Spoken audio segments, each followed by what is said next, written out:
Syngenta is 'n innoverende maatskappy wat nie slegs gewasbeskermingsoplossings vir boere ontwikkel nie. Ben Skoonwinkel, hoof van kliëntebemarking vir Syngenta, gesels met my oor 'n verskeidenheid van vernuwende inisiatiewe waarby Syngenta betrokke is.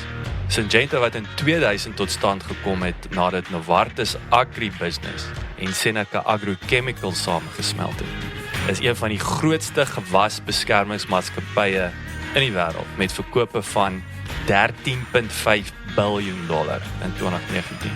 Volgens Ben is Syngenta se hoofdoel om nuwe oplossings na boere te bring. Byvoorbeeld AgriClimb wat 'n versekeringsopsie aan Syngenta klante is en natuurlik baie opwindend hulle Leadership Academy for Agriculture wat hulle saam begin het oorspronklik as die Grain Academy met Graan SA, waar landbouleiers ontwikkel en toegerus word met die nodige vaardighede en kundigheid om 'n verskil te maak in die sektor. Inisiatiewe soos hierdie is Syngenta ongetwyfeld gevestig as een van die groot rolspelers in Suid-Afrikaanse landbou.